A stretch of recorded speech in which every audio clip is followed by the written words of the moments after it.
জাতীয় স্মৃতিসৌধ বাংলাদেশের স্বাধীনতা যুদ্ধে নিহত মুক্তিযোদ্ধা ও নিহত বেসামরিক বাঙালি ও অবাঙালিদের স্মৃতির উদ্দেশ্যে নিবেদিত একটি সামরিক স্থাপনা।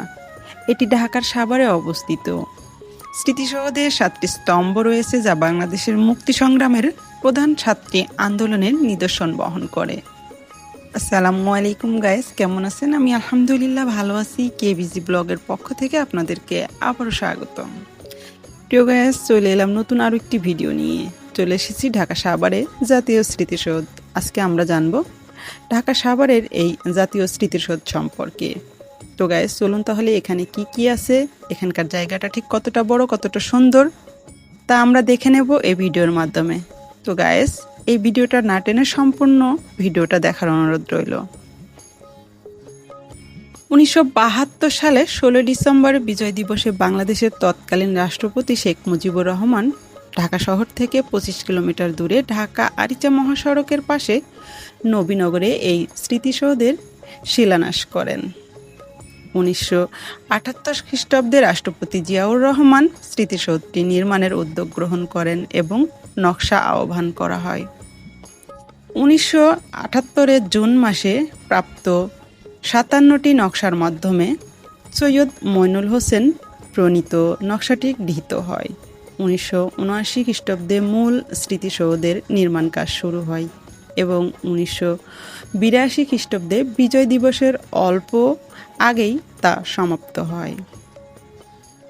2002 সালে গৃহীত প্রকল্প অনুযায়ী এখানে একটি অগ্নিশিখা, সুবিস্ত মুরাল এবং একটি গ্রন্থাগার স্থাপনের পরিকল্পনা আছে। বাংলাদেশের সফরকারী বিদেশি রাষ্ট্রগণ নিজ হাতে এখানে সামরিক বৃক্ষরোপণ করে থাকেন। সৌধটির মিনার ব্যতীত প্রকল্পটি মহাপরিকল্পনা ও নৈসর্গিক প্রণয়ন করে গণপ্রজাতান্ত্রিক বাংলাদেশ সরকারের স্থাপত্য অধিদপ্তর। নির্মিত কাজের গোড়াপত্তন হয় 1972 খ্রিস্টাব্দের জুলাই মাসে এবং বাংলাদেশ সরকারের গৃহায়ন ও গণপূর্ত মন্ত্রণালয় অধীন গণপূর্ত অধিদপ্তর সমগ্র নির্মাণ কাজ সম্পন্ন করে। বর্তমান সৌধটির নির্মাণ কাজ 3 পর্যায়ে মোট 13 কোটি টাকা ব্যয়। তো গাইস, কেমন লাগছে আপনাদের কাছে এই জাতীয় স্মৃতিসৌধ? অনেকেই যারা আছেন ঢাকা সাভারে থাকা হয় বা এখানে ঘুরতে আসছেন, দেখছেন। আমার কিন্তু প্রথমবারই সব জায়গায় ঘোরা, মানে আমি যখন ভিডিওর উদ্দেশ্যে গেছি তখনই আমার প্রথমবার ঘোরা। তো আমার ভেতরে বেশি ভালো লাগা কাজ করে, আর আমি ভ্রমণ পিপাসু লোক। সব কিছুর বিষয়ে আমার জানতে দেখতে খুবই আগ্রহী। আমাদের বাংলাদেশে অনেক কিছু রয়েছে যার সিটা পরিমাণও আমরা জানি না। জানার আগ্রহ যার বেশি, সে ততই বুঝতে পারবে, জানতে পারবে। আসলে বেঁচে থাকার জন্য অনেক কিছুরই প্রয়োজন আছে। আমার মা কাকিরা আমাদের থানা শহরও চেনে না, কিন্তু আমরা সারা বাংলাদেশ ভ্রমণ করছি। তাদের ছেড়ে দিলে কিন্তু তারা থানা শহর থেকে আমাদের গ্রামে আসতে পারবে না। তো আমরা চাই যে আমার মা কাকিরা যেভাবে জীবনযাপন করেছে, আমরা তার থেকে একটু বেটারভাবে জীবনযাপন করি। তার মানে এই না খোলামেলা পরিবেশে ঘোরাফেরা করা। শালীনতার মাধ্যমে সবাই আমরা এই বাংলাদেশটা ভ্রমণ করে দেখতে পারি যার যার সামর্থ্য অনুযায়ী। তো গাইস, কেমন লাগছে আপনাদের কাছে এই ভিডিওটি? আমার কাছে তো সবসময় ভালো লাগে সব জায়গায়। এবার আমরা একটু ভালোভাবে জেনে নিই এই জাতীয় স্মৃতিসৌধ সম্পর্কে। 1971 সালে 26শে মার্চ বাংলাদেশের স্বাধীনতা যুদ্ধ শুরু হয়। একই বছরের 16 ডিসেম্বরে বিজয়ের মাধ্যমে এর পরিসমাপ্তি ঘটে। এই যুদ্ধে প্রায় 30 লক্ষ মানুষের প্রাণহানি হয়। এই স্মৃতিসৌধ বাংলাদেশের জনগণের বীরত্বপূর্ণ লড়াইয়ের স্মরণে নিবেদিত একটি মুক্তিযুদ্ধের শহীদদের প্রতি জাতির শ্রদ্ধার উজ্জ্বল নিদর্শন হিসেবে প্রতিষ্ঠিত। স্মৃতিস্তম্ভ এবং এর প্রাঙ্গণের আয়তন 34 হেক্টর। এছাড়াও রয়েছে একে পরিবেষ্টনকারী আরও 10 একর এলাকা নিয়ে বৃক্ষরাজি পরিপূর্ণ একটি সবুজ বলয়। এই স্মৃতিসৌধ সকল দেশে প্রেমিক নাগরিক এবং মুক্তিযোদ্ধাদের বিজয় ও সাফল্যের যুগলবন্দি রচনা করেছে। 7টি ত্রিভুজাকৃতির মিনারের শেখর দেশের মাধ্যমে বাংলাদেশের মুক্তি সংগ্রামের 7টি পর্যায়ের প্রতিটি এক ভাবঞ্চনেতে প্রবাহিত হচ্ছে। এই 7টি পর্যায়ের প্রথমটি সূচিত হয় 52 ভাষা আন্দোলনের মাধ্যমে, পরবর্তীতে 54, 56, 62, 66 ও 69-এর গণ অভ্যর্থনের মাধ্যম দিয়ে অগ্রসর হয়ে 71-এর মুক্তিযুদ্ধের মাধ্যমে স্বাধীনতা সংগ্রামের চূড়ান্ত বিজয়ী অর্জিত হয়।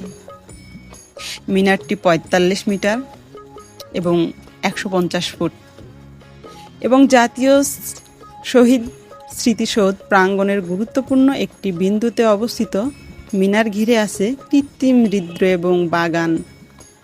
স্মৃতিসৌধ চত্বরে আছে মাতৃভূমির জন্য আত্মোৎসর্গকারী অজ্ঞাতনামা শহীদদের 10টি গণসমাধি। স্মৃতিসৌধ প্রাঙ্গণে আরও রয়েছে উন্মুক্ত মঞ্চ, অভ্যর্থনা কক্ষ, মসজিদ, হেলিপ্যাড, ক্যাফেটেরিয়া। স্মৃতিসৌধ প্রাঙ্গণে সর্বমোট আয়তন 84 একর। স্মৃতিস্তম্ভ পরিবেষ্টন করে রয়েছে 24 একর। এলাকাব্যাপী বৃক্ষরোজি শোভিত একটি সবুজ বলয়। স্মৃতিসৌধটির উচ্চতা 150 ফুট। সৌধটি 7 জোড়া ত্রিভুজাকৃতির দেয়াল নিয়ে গঠিত। দেয়ালগুলো ছোট থেকে ক্রমশ বড় সাজানো হয়েছে। এই 7 জোড়া দেয়ালের বাংলাদেশের স্বাধীনতা আন্দোলনের 7টি ধারাবাহিক পর্যায়ের নির্দেশ করে।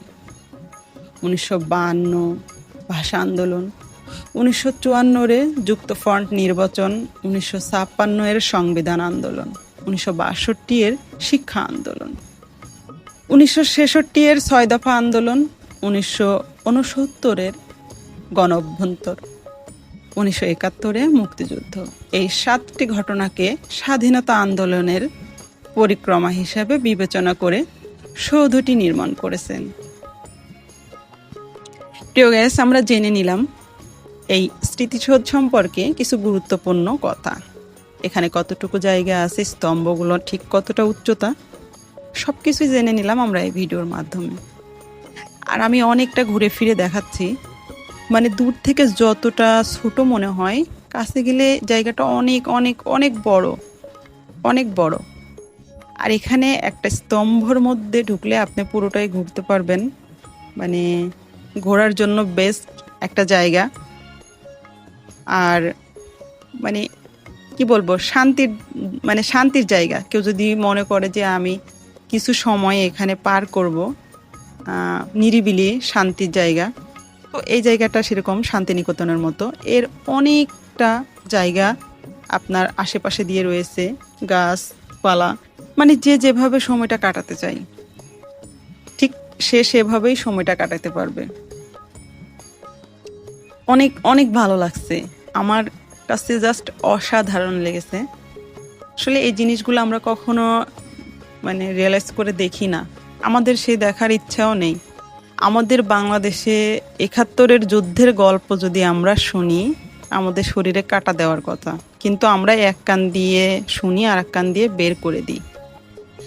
যারা যুদ্ধ করেছে আমার মনে হয় তারাও আর দেশটাকে এত ভালোবাসছে না, তারাও মনে হচ্ছে যে অযথা করলাম, আমাদের বাংলাদেশটা জাস্ট এতটা সস্তা হয়ে গেছে।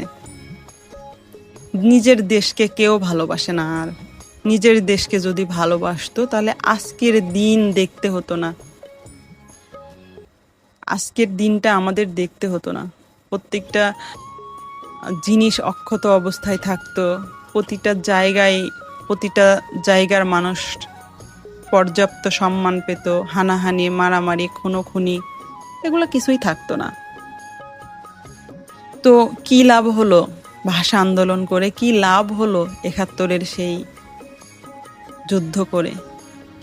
আমি তো লাভ কোথাও দেখতেছি না। যতক্ষণ পর্যন্ত আমরা আমাদের দেশকে ভালোবাসতে পারবো না, ততক্ষণ পর্যন্ত যতই যুদ্ধ ঘোষণা করো না কেন, কোনো ফায়দা নেই। তো প্রিয় গ্যাস, আমার কথার মধ্যে ভুল থাকলে অবশ্যই দ্রষ্টটি ক্ষমা করবেন। বেশি বলে ফেললাম নাকি জানি না, হয়তো আমি আপনাদের মতো জ্ঞান সম্পূর্ণ না, তবে ইচ্ছে তো করে কিছু বলতে মাঝে মাঝে। ভাষা ঠিকই আছে, বাংলায় আমরা কথা বলি, কিন্তু স্বাধীনতা নেই সত্য কথা বলার। এটাই হচ্ছে আমাদের সমস্যা। তো তো আমি একটু পুরো জায়গাটা আপনাদের ঘুরিয়ে দেখাবো। মানে জায়গাটা জাস্ট অসাধারণ, আমার কাছে অনেক ভালো লাগছে। আপনাদের কাছে কতটা ভালো লাগবে আমি জানি না। মানে এখানে যতটা বিকেল হচ্ছে, মানে দুপুর গড়িয়ে বিকেলের দিকে যাচ্ছে, মানুষের আনাগোনা ততটাই বাড়ছে। আর প্রচুর মানুষ, এখানে প্রচুর মানুষ, কিন্তু জায়গাটা এত বড়, কতটা ভালো লাগার ব্যাপার ঠিক বলে বোঝাতে পারবো না। এটা অনেক অনেক অনেক ভালো লাগছে। আমার তো এমনিতেই ঘুরতে ভালো লাগে, আর এখানে ঘুরতে তো আরও বেশি ভালো লাগছে কারণ জায়গাটা অনেক বেশি সুন্দর। আপনারা একাকিত্ব সময় কাটাতে চাইলেও আসতে পারবেন, বা ফ্যামিলি নিয়েও আসতে পারবেন, বা অনেকের আছে যে বাংলাদেশের সব জায়গা ঘুরে ঘুরে দেখা জানা, এরকম জাতীয় মানুষগুলোও আসতে পারবেন। আমরা অনেক সময় পার্কে গিয়ে সময় কাটাই। পার্ক আর এরকম একটা জায়গার মধ্যে অনেকটা তফাৎ আছে। যেমন আমি পার্ক পছন্দ করি না, আমার পার্ক ভালো লাগে না। ভালো না লাগার কারণ হচ্ছে ওই একটাই, কারণ ওটা হচ্ছে নিজেদের সাজানো গোছানো, ওর মধ্যে কোনো অস্তিত্ব নেই, ওর ভেতরটায় কোনো অস্তিত্ব নেই। ঘর সাজানোও যা, পার্ক সাজানোও। তো এটাই হচ্ছে ব্যাপার, এই জন্যই আমার পার্ক ভালো লাগে না। আর এরকম জায়গাগুলো আমার বেশি ভালো লাগে। আমি এই জায়গাগুলোতে ঘুরতে পছন্দ করি, আর আমি ঘুরিও। আমি ভ্রমণ পিপাসু লোক, আমার ঘোরার কোনো শেষ নেই। আর আমি চাই যে আমাদের বাংলাদেশটা পুরোটাই আমি আপনাদের সাথে ঘুরিয়ে ঘুরিয়ে দেখাই। তো ইনশাল্লাহ আপনারা যদি আমার সাথে থাকেন সেই সৌভাগ্য আমার হবে। আপনারা যদি আমাকে সাপোর্ট করেন তাহলে আমি পারবো। তো প্রিয় গায়েস, সব জায়গায় ঘুরিয়ে দেখালাম আপনাদের। কেমন লাগলো আপনাদের কাছে? অবশ্যই ভালো লাগলে লাইক কমেন্ট শেয়ার করতে ভুলবেন না। আর অবশ্যই আমার চ্যানেলটিকে সাবস্ক্রাইব করে নেবেন আপনাদের পাশে থাকা বেল আইকনটি বাজিয়ে। সবাই সবার ফ্যামিলি নিয়ে ভালো থাকবেন, বাবা মাকে ভালোবাসবেন, বাবা মাকে শ্রদ্ধা করবেন, বাবা মাকে নিয়ে সুখী থাকবেন, সন্তান ফ্যামিলি সবার প্রতি কেয়ার রাখবেন। দেশের অবস্থা ভালো না, একটা কথাই বারবার মাথায় আসে, দেশের অবস্থা ভালো না। তো গাইস, এই ছিল আজকের ভিডিও। আগামী ভিডিও পেতে অবশ্যই আমাকে ফলো করবেন। সবাইকে আল্লাহ হাফেজ।